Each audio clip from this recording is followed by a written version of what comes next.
ఉద్ధరించి ఉన్నావు. ఉద్ధరించటము అని అంటే సహజంగా హెచ్చించటము, ఘనపరచటము.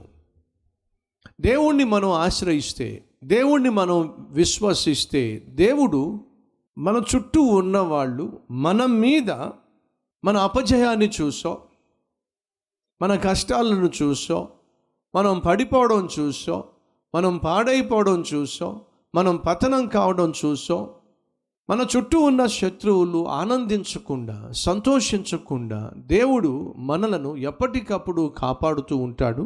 అంతేకాకుండా ఆయనను మనం ఆశ్రయించినప్పుడు ఆయన మనల్ని ఉద్ధరిస్తాడు, ఘనపరుస్తాడు.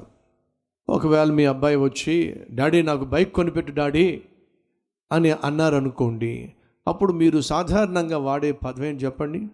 ఏం నాయనా, ఏం ఉద్ధరించావని? అర్థమైందా? ఏమంటావు? ఏం ఉద్ధరించావని. కొంతమంది ఈ విధంగా అనొచ్చు, మరి కొంతమంది ఏం ఘనకార్యం చేశావని. అర్థమవుతుందా? సాధారణంగా మన పిల్లలు ఏవైనా కోరినప్పుడు వాళ్ళు ఒకవేళ యోగ్యత కలిగి ఉన్నట్లయితే సంతోషంగా వారు కోరింది మనం కొనిస్తాం. కానీ అర్హత లేకపోయినా, యోగ్యత లేకపోయినా, ఆడంబరానికి పోయి ఏదైనా అడిగినట్లయితే మనం సాధారణంగా ఈ పదాలే వాడతాం. ఏమిటి? ఏం ఉద్ధరించావని, లేదా ఏమి ఘనకార్యం చేశావని. కానీ దావీదు అంటున్నాడు, ప్రభువా నీవు నన్ను ఉద్ధరించావు అంటే అర్థం తెలుసా? ఘనపరిచావు అంటే అర్థం తెలుసా? హెచ్చించావు. ప్రియ సహోదరి సహోదరులు, మన చుట్టూ చాలామంది కాసుకొని కూర్చున్నారు. ఎప్పుడు ఓడిపోతామా అని చెప్పి, ఎప్పుడు నష్టపోతామా అని చెప్పి, ఎప్పుడు పతనం అయిపోతామా అని చెప్పి. దయచేసి వినండి, మనం గెలిస్తే, మనం విజయం సాధిస్తే దానిని చూసి ఆనందించేవాళ్ళు సహజంగా బహు కొద్దిగా ఉంటారు. అది సేవకునిగా నా జీవితంలో కావచ్చు, సామాన్యమైనటువంటి వారిగా మన జీవితాల్లో కావచ్చు. మనం బాగుపడితే, మనం ఉద్ధరించబడితే, మనం హెచ్చించబడితే ఆనందించేవాడు బహు తక్కువ మంది. పైకి కంగ్రాచులేషన్స్ అని చెప్పినా, పైకి వెల్ డన్ అని చెప్పినా, పైకి మనల్ని మెచ్చుకునే ప్రయత్నం చేసినా, మన విజయాన్ని చూసి సహజంగా లోపట నొచ్చుకునే వాళ్ళు ఎక్కువ. మనం సాధించేటటువంటి ఆశీర్వాదాలను చూసి ఆనందించడానికి బదులుగా అసూయతో ఆడిపోసుకునే వాళ్ళు సాధారణంగా ఎక్కువ మంది ఉంటారు. అంతెందుకు, హేబేలును చూసి సొంత అన్నయ్య అయినటువంటి కయీను అసూయపడ్డాడు. యోసేపును చూసి తన సొంత అన్నయ్యలే అసూయపడ్డారు. దావీదును చూసి సొంత అన్నయ్యలే అసూయపడ్డారు. దావీదును చూసి సొంత మామయ్యే సౌలు అసూయపడ్డాడు. యేసుక్రీస్తును చూసి తన వాళ్ళే, అనగా యూదులే, ధర్మశాస్త్రాన్ని బోధించిన వాళ్ళే, ధర్మశాస్త్రోపదేశకులే అసూయపడ్డారు. కారణం ఏమిటయ్యా అంటే, హేబేలు దేవుని చేత అంగీకరించబడ్డాడు. ఫలితము సహోదరుడు కయ్యూను అసూయపడ్డాడు. యోసేపును దేవుడు అంగీకరించి ఆశీర్వదించాడు. ఫలితము సహోదరులే అసూయ చెంది ఆడిపోసుకున్నారు, అమ్మేశారు. దావీదును చూసి దేవుడు బహు సంతోషించాడు. అంతేకాకుండా నా హృదయానుసారుడైనటువంటి వ్యక్తి అని దేవుడు దావీదును గుర్తించాడు. కానీ సహోదరులు దావీదును చూసి హేళన చేశారు, ఆడిపోసుకున్నారు. అంతేకాకుండా దావీదును అణిచేసే ప్రయత్నం చేశారు. కానీ దేవుడు దావీదును హెచ్చించాడు.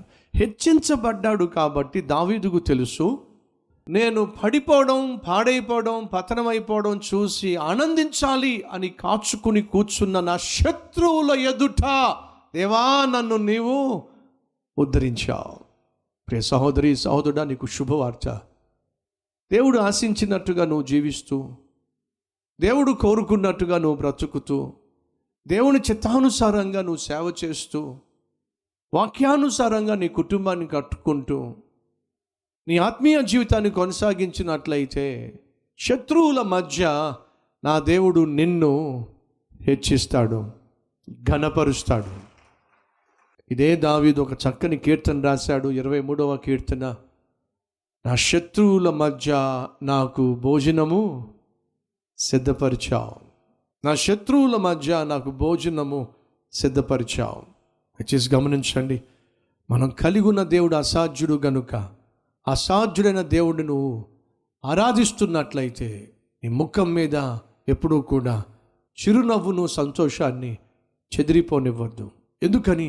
అది తెలియచేస్తుంది నీకు దేవుని మీద మిక్కుటమైన విశ్వాసము, నమ్మకము ఉంది అని. నువ్వు దేవుని ఆశ్రయిస్తే 7 ఆశీర్వాదాలు. సంతోషాన్ని ఇస్తాడు, కన్నీటిని కొట్టివేస్తాడు, స్థిరపరుస్తాడు, లేవనెత్తుతాడు, బ్రతికిస్తాడు, స్వస్థపరుస్తాడు, హెచ్చిస్తాడు. ఈ 7 ఆశీర్వాదాలు మనం అందరం కూడా మన అనుదిన జీవితంలో అనుభవించడానికి కలిసి ప్రార్థన చేద్దామా? రండి, ప్రతి ఒక్కరి ప్రార్థనలో ఏకీభవించవలసిందిగా కోరుతున్నాను.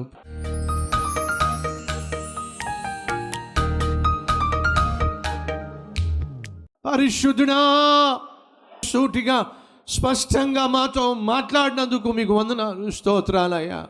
నీ తోడు కలిగినటువంటి వ్యక్తి జీవితంలో 7 ఆశీర్వాదాలు పొందుకుంటాడని నువ్వు సూటిగా మాతో మాట్లాడావు. నాయనా, నిన్ను సంతోషపరిస్తే, నీ చిత్తము మేము చేస్తే, నీకు ఇష్టునిగా మేము జీవిస్తే మమ్మలను మా శత్రువుల కంటే బహుగా హెచ్చిస్తావు నాయనా. హెచ్చించే దేవుడువు నీవే. పనివాడిగా ఉన్నటువంటి యోసేపును ప్రధానమంత్రిగా చేశావు. నువ్వు తోడుగా ఉన్నావు కాబట్టి. బహుబలాఢ్యుడిగా ఉన్నటువంటి సంసోను బలహీనుడయ్యాడు, నీ తోడు కోల్పోయాడు కాబట్టి. మహాజ్ఞానిగా ఉన్నటువంటి సొలొమోను అజ్ఞానిగా తయారయ్యాడు, నీ తోడు కోల్పోయాడు కాబట్టి. నాయనా, ఈ లోకంలో నాయన ఏనాడు నీ సన్నిధిని, నీ తోడును మేము కోల్పోకుండా సహాయం చేయి. నీ సన్నిధియే మమ్మల్ని హెచ్చిస్తుంది, నీ సన్నిధియే మమ్మల్ని స్వస్థపరుస్తుంది, నీ సన్నిధియే మమ్మల్ని కాపాడుతుంది, మమ్మల్ని లేవనెత్తుతుంది, మమ్మల్ని బ్రతికిస్తుంది, మమ్మల్ని ఉద్ధరిస్తుంది, మమ్మల్ని స్థిరపరుస్తుంది, మా కన్నీరు తుడుస్తుంది, మాకు సంతోషాన్ని ఇస్తుంది.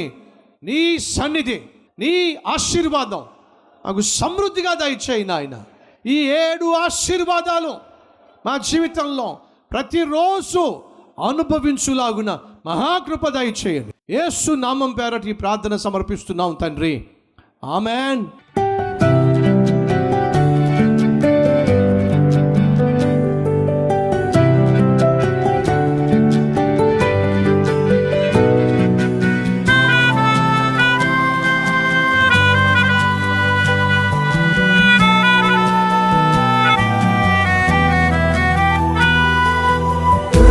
డైలీ డివోషన్ మీకు ఆశీర్వాదకరంగా ఉంటే 10 మందికి షేర్ చేయండి, లైక్ చేయండి, ఒక కామెంట్ పెట్టండి. దేవుడు మీకు తోడై ఉండను గాక. షలోమ్.